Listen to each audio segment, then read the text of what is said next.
Kung mobile photography lang naman guys yung pag-uusapan, sa tingin ko, itong Vivo V200 Pro ang talagang mananalo kasi mala DSLR yung mga photos na makukuha natin dito. Pero syempre, hindi lang yung camera na aspect yung gusto natin tingnan dito sa phone na to, pati na rin yung iba pang aspect like battery performance, charging speed, yung display, performance overall at marami pang iba para masabi natin kung sulit ba talaga itong bilhin o hindi. Sa ngayon, unboxing muna tayo. Okay, so ito guys yung box ng X200 Pro. Wala namang masyadong special at ganun pa rin. Kagaya pa rin sa previous generation, square na manipis. Tapos yung nandito sa atin ay itong 16, 512 gigabytes na variant. So yung nandito rin sa ating colorway ay itong titanium. Ayan. So pag nakuha na natin itong phone dito sa loob ng box, ayan, dito siya nakalagay. Ang makikita natin ay dalawa pang maliit na box. So, itong isang pahaba, nandito yung kanyang USB-C to USB-A cable for charging. At syempre, yung kanyang 90 watts na charger na USB-A yung port. Tapos dito naman, makikita natin ang ating SIM ejector pin. Tapos kapag inopen natin, meron tayong jelly case at mga documentations. So, para lang mag-idea kayo sa case niya, makapal siya guys. Ayan, may added protection para sa kanyang camera module kasi naka-protrude talaga yung camera module itong V200 Pro. Ayan, makapal-kapal talaga dahil na rin sa specs at sa mga sensor na ginamit dito. At bago kong makalimutan, itong X200 Pro ay mabibili natin ngayon sa Vivo flagship store sa Lazada for 69,999 pesos. Para sa updated pricing at sa iba pa nila mga promos, nandiyan yung link sa description box sa baba. Okay, so una natin pag-usapan guys dito sa X200 Pro ay yung kanyang design. So una sa lahat, napakaganda, napaka-premium ng feels kapag hinawakan na natin itong X200 Pro. Napaka-simple lang na overall. And halos talagang walang design. Meron lang tayong Vivo branding dito. Tapos yun nga, makapal yung ating camera module at meron tayong Zeiss logo dun sa may camera module. Yun lang. Tapos, napaka-comfortable niya gamitin or hawakan. At yung makapal na naka-protrude na camera module, parang parang may additional grip ka pa. Oh. Kasi tumatama dyan yung finger mo habang ginagamit mo yung phone. Ito yung SIM tray ng ating X200 Pro. So, dalawang nano SIM yung pwede nating ipasok dito sa ating X200 Pro or isang nano SIM at isang eSIM. Pero kapag nagsalpak tayo ng eSIM, automatic ng ating SIM2 ay yung nano SIM. At yung fingerprint scanner natin dito sa X200 Pro ay ultrasonic na guys. Ayan, kaya sobrang reliable, isang dampi lang, ma-unlock na yung phone natin. At dahil flagship phone ito, sobrang ganda ng haptics. Kaya I suggest, huwag nyo nang patayin. Gamitin nyo guys, may enjoy nyo yung pagtatype. At para dun sa mga curious sa quality ng dual speakers itong V200 Pro guys, sobrang ganda. Ang lakas ng tunog, hindi ako nabitin sa max volume niya. Tapos kahit nakasagad, hindi sabog. Talagang ganda ng separation ng left and right kapag naka-landscape mode tayo. So, panalong-panalo din yung speakers nito. Okay, so pag-usapan na natin agad-agad yung kanyang camera. So, yung kanyang primary camera ay 50 megapixels, f1.6. Merong OIS at yung kanyang sensor ay Sony Lithia. Sana tama yung pagkaka-pronounce ko. Sony Lithia LYT-818. Tapos yung kanyang periscope telephoto camera ay 200 megapixels naman. f2.7. Meron ding OIS at 3.7x na optical zoom yan. Tapos yung ultrawide naman ay 50 megapixels, f2.0, ISOCELL JN1, yung sensor. At yung selfie camera naman ay 32 megapixels, f2.0, ISOCELL KD1 naman yung sensor. At syempre guys, huwag natin kakalimutan yung Zeiss optics na mga camera nitong Vivo V200 Pro. At malaking tulong yan para maging malinis yung itsura ng mga photos natin, walang reflections, walang artifacts, lalo na sa mga situation na madaming ilaw. At maliban sa magandang specs ng camera nitong V200 Pro, meron pang V3 Plus imaging chip na inilagay dito ang Vivo at yun ang kanilang self-developed chip na nag-enhance sa computational imaging ng kanilang mga smartphone. Specifically, para gumanda pa lalo yung quality ng mga photos at videos ng mga phones nila katulad na lang nitong X200 Pro. So pag-usapan natin ngayon guys, yung mga camera samples. Gagamit ako guys ng superlative term para sa mga photos ng X200 Pro. Sobrang ganda ng quality. Kahit anong lente pa gamitin natin dito sa phone na to, same lang yung color reproduction, pati yung sharpness, napaka-vibrant ng kulay at accurate din. Alam niyo, hindi OA yung timpla ng kulay. Kahit anong mode pa yung piliin natin dito, sobrang pleasing lang sa mata. Vibrant, pero hindi overly saturated.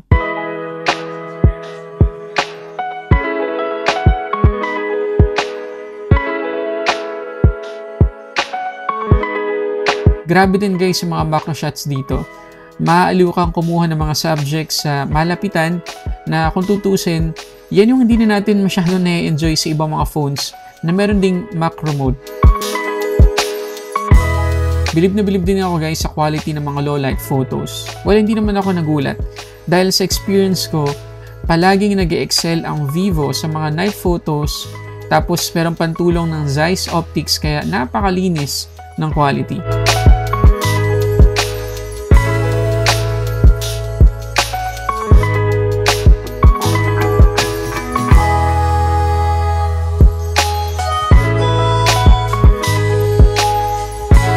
Kung portrait mode naman yung pag-uusapan, mukhang DSLR talaga yung quality dito sa X200 Pro.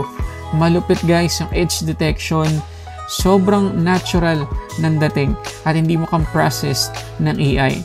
Tingnan nyo na lang guys yung strands ng hair sa ulo.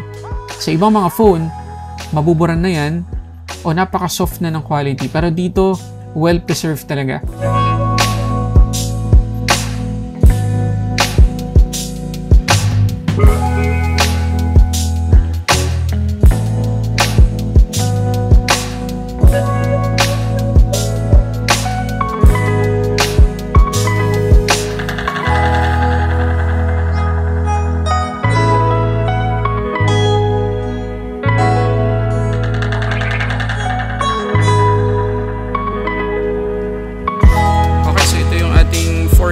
FPS dito sa ating Vivo X200 Pro.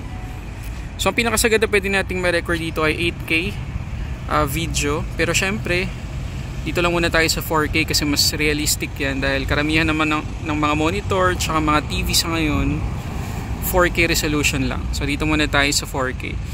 So nakaano tayo ngayon 1x. So ito yung normal na zoom natin. Yan. So lakad tayo, tingnan natin yung stabilization. Naka-on din yung Dolby Vision natin. Pero hindi ko alam kung napapansin nyo yun dito kasi syempre kapag na-edit na natin itong video, hindi ko alam kung masasama natin yung Dolby Vision. Pero kung out of the box, kung out of the camera, i-upload natin to sa social media, kitang-kita talaga natin yung effect. So again, ito yung 1x. Tapos ito yung 2x. Ito naman yung 3.7 X at ito naman yung 10 times zoom. Grabe guys. So 10 times 1x. Ang layo na mararating. So tingnan naman natin sa halaman. So 1x, 2x, 3.7x, 10x. Malinaw na malinaw pa rin. Okay. Tsaka maganda rito guys, kahit na gamitin natin ng 10 times, ang stable pa rin kasi karamihan ng mga phones na merong ganitong klase ng zoom tapos pinapan natin, maalog na talaga, mahihirapan tayo. Pero dito hindi tayo mahihirapan, may focus sa subject at makikita niyo yung natural bokeh nya. So nakatutok tayo din sa Commonwealth Hospital pero bokeh yung halaman, diba? So try natin itap yung halaman ngayon. Ayan. Okay, so 10x, 1x. Okay, so try natin ulit dito naman. 1x, 2x, 3.7, 10x. Try natin isagad yung digital zoom niya kapag naka 10x na tayo. So ang pinakasagad ay 20x.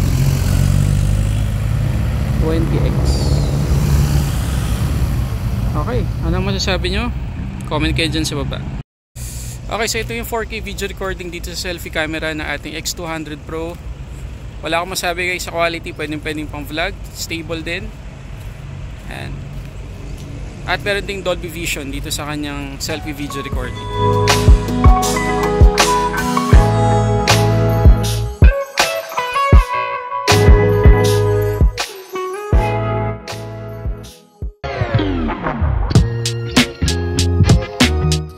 Next sa pag-usapan natin guys ay yung kanyang 6,000 mAh na battery capacity na capable sa 90 watts na wired charging at 30 watts na wireless charging.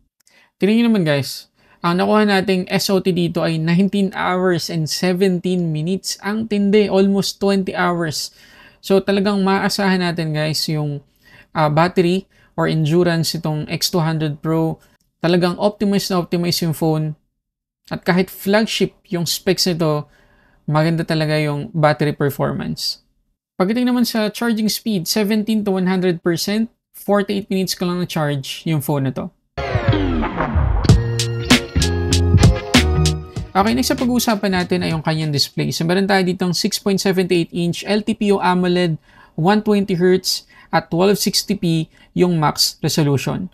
Aabot ng 4,500 nits yung ating peak brightness, kaya walang problema pagdating sa outdoor. Kitang-kita pa rin natin at may support to sa Dolby Vision at HDR10+, at meron tong Armor Glass protection. Pero out of the box guys, itong Vivo X200 Pro, meron ng pre-installed na screen protector. Hindi naman dineclare ng Vivo na curve yung display ng phone na to, at hindi naman talaga totally curve, pero yung mga edges niya guys, yung dulo ng display, may konting curve na talagang makakatulong para mas smooth yung pag-swipe natin sa gilid. Mas komportable siya. Pero hindi siya yung talagang curve na curve kagaya ng ibang mga flagship phones sa ngayon. So puntahan lang natin saglit guys yung kanyang display settings. So pagpasok natin dito, meron tayong mga screen colors, meron tayong tatlong presets dito, standard, professional, bright, at pwede na natin i-on yung adaptive para kusa nang mag-a-adjust yung timpla ng kulay depende sa environment natin at dun sa ilaw sa paligid natin. Tapos yung screen refresh rate setting naman ay tatlo yung option, smart switch para siya na mismo yung mag-a-adjust, standard kung gusto lang natin 60Hz, at pwede naman natin i-lock to 120Hz dito sa high. At makikita nyo guys dito sa Chrome browser, umaabot guys ng 1 Hz. 1 Hz guys yung kanya refresh rate. Ganon katipid talaga yung performance nitong Vivo X200 Pro. Kita nyo naman, no? Grabe.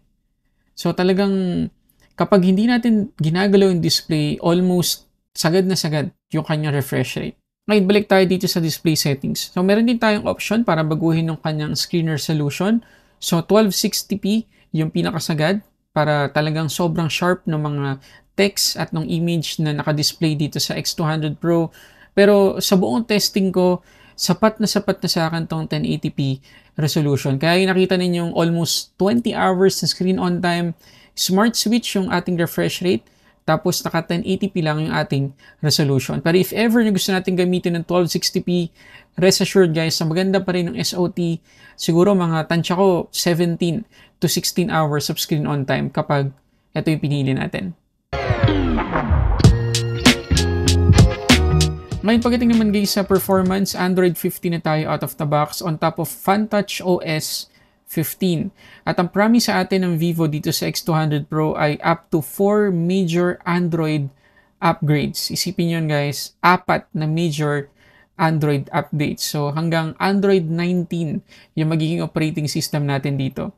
Tapos yung kanyang chipset ay Dimensity 9400, 16GB naman, LPDDR5X yung kanyang RAM, at 512GB UFS 4.0 naman yung kanyang storage.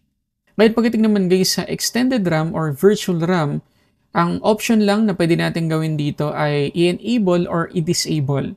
So automatic na mag-a-adjust na yung FunTouch OS kung ilang capacity kukunin niya sa ating storage para maging RAM. Pero ang sabi rito, up to 16GB yung pwede niyang kunin sa storage natin. Ito guys yung Antutu score dito sa X200 Pro kapag naka-off yung extended RAM. 2,375,815.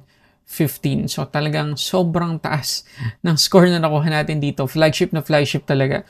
Pero what if i-on natin, extended RAM, gamitin natin, ano mangyayari sa performance niya?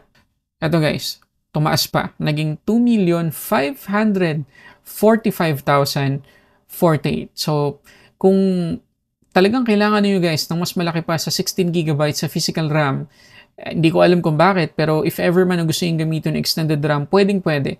Magiging maganda pa yung kanyang performance. Meron lang tayong kailangan bantayan dito sa X200 Pro. At yan ay yung kanyang thermal throttling or yung kanyang stability. Kasi dito sa Wildlife Stress Test, 36.6% lang yung stability score natin. At makikita ninyo, talagang bumagsak guys. Ayan. At after 20 minutes na test natin, makikita ninyo na nabawasan tayo ng 5% sa kanyang battery, which is good. Okay naman yun. Not bad. Pero pagdating guys sa temperature, makikita ninyo, nadagdagan tayo ng 15 degrees. From 29, umabot tayo ng 44. Talagang sobrang init na ng phone na to. At napansin ko din, na nung nag-take ako ng mga sample photos at videos dito sa X200 Pro, talagang kapansin-pansin ng init, noticeable talaga. So, hini-hini lang tayo sa paggamit dito sa phone na to, although, flagship level yung specs. Pero again, hindi siya designed para sa gaming. So, if ever man yun yung plano natin gawin dito, hini-hini lang po. Kayang-kaya naman niya. Pero para sa longevity ng phone na to, mag-ingat po tayo. Ngayon, pagdating sa gaming, makikita nyo dito sa Asphalt 9 Unite, na okay naman siya, na-generate niya lahat ng graphics as expected. So, sisiw lang sa kanya yung mga ganitong klase ng games.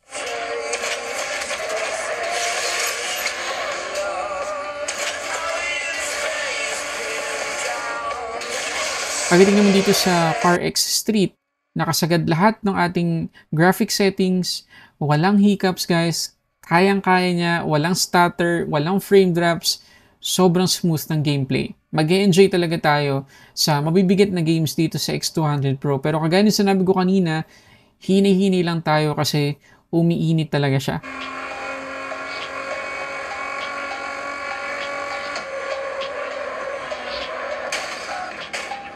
Ito naman guys, yung non-Pro na X200. So obviously, pagdating sa size, mas maliit talaga yung non-Pro version. Pero para sa akin, ito talaga yung perfect na perfect sa daily use. Kasi napaka-komportable ng size niya sa paggamit natin.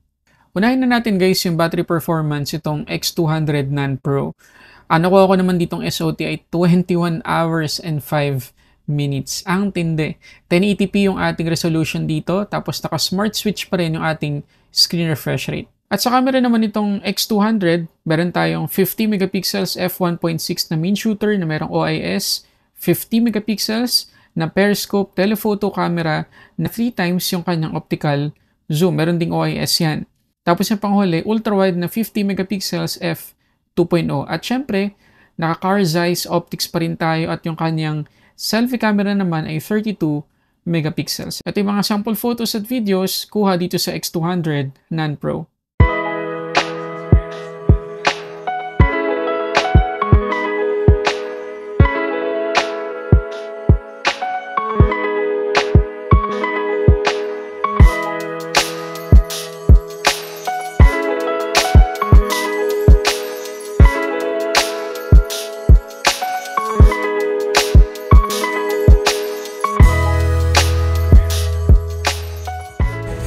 Okay, so ito yung 4K video recording, 4K 30 FPS video recording dito sa X200. Hindi pwede sa 4K 30 FPS yung ultra stabilization. So yung nakikita nyo ngayon ay OIS lang. Okay, kapag ginamit natin yung ultra stabilization mode, magda-downscale to 2.4K yung resolution niya. So maya-maya try natin. So ngayon try natin yung kanyang digital zoom. So 1x, 2x, 3x, at 10x. Balik natin sa 1x. Okay, so mag-switch tayo ngayon sa ultra stabilization. Okay, isang zoom pa ulit para makita nyo yung quality. 2x, 3x. 10 times zoom. 10x. 1x.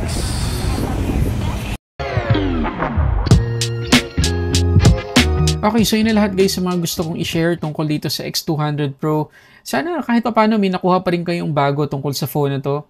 At sana rin nakatulong to para makapag-decide kayo kung ito na ba yung next phone niyo na gagamitin sa buong taon to. Meron pa tayong natitirang 11 months para gumamit ng bagong phone. Lalo na paparating na yung summer, kailangan natin ng phone na maganda talaga yung mga pictures. So kung flagship phone yung hinahanap natin, pwedeng i-consider itong X200 Pro.